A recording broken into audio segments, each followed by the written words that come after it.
Kaya minsan namimiss lang natin yung pagiging estudyante pero hindi para Oo. mag-aral. Totoo. Namimiss namin maging estudyante pero hindi namin namimiss mag-aral.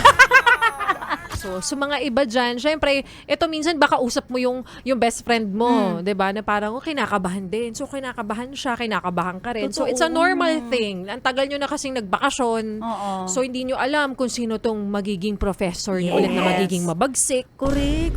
Ako yun din talaga kasi dati nakaranas na ako kahit nung hindi pa ako college yun, yung mga bandang elementary, yung medyo terror pa talaga yung mga Oo. teacher. Oo, meron akong, kumbaga, ewan ko, trip lang yata nung teacher kong yun. Tapos, Mabait naman pala. lumipad yung, hindi siya ibon, lumipad yung eraser. Agad sa unang araw. Hindi naman siya sa unang araw. Basta yung mga sumunod Sa na mga susunod na araw. araw. Oo. Pero may nangyayaring Ganun. ganun first day pa lang may Terror. lumilipad na. Oo.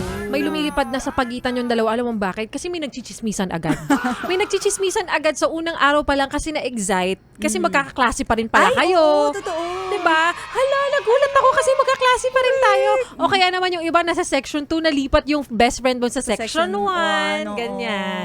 May mga nangyayaring ganun switching na Oo, pwede pala. totoo. Kasi sumobra dun sa kabilang section. So ang happy nyo kasi kumpleto ulit yung barkada. Correct. Kaya may mga lumilipad talaga sa unang araw pa lang ng klase.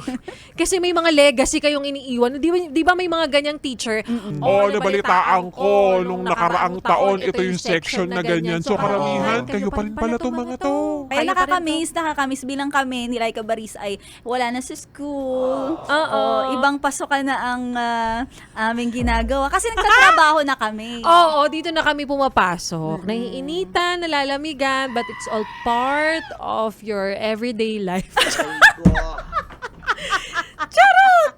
Oo, dito na kami nagdalaga, nagkaroon ng mga kung ano-anong Umiyak. journey sa Oo. buhay. Correct. Diba? Kaya minsan namimiss lang natin yung pagiging estudyante pero hindi Oo. para mag-aral. Totoo. Namimiss namin maging estudyante pero hindi namin namimiss mag-aral.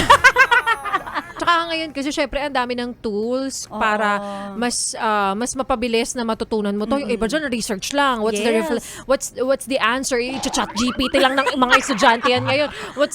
Give me an answer to Ay, this oo. novel, etc. Totoo. Diba?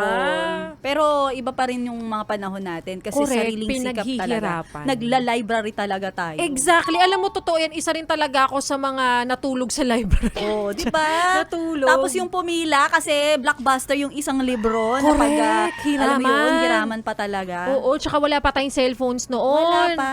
Talagang kailangan ipa-xerox, pa-photocopy mo Oo. yan para magkaroon ka ng kopya. O, di ba? Tapos pag thesis, magta-type ka talaga, ta-type mo word per word, tapos kukuha ka ng Correct. kung ano-anong article para dun sa research mo. References, exactly. Oo, pupunta ka pa Grabe. ng National Library. Ay, totoo yan. Diba? Talagang sunog kila yung ginagawa natin nung nag-aaral tayo noon. Kaya nga alam mo, I suggest, ganyan pa rin sana yung mga estudyante Ay, ngayon. sana.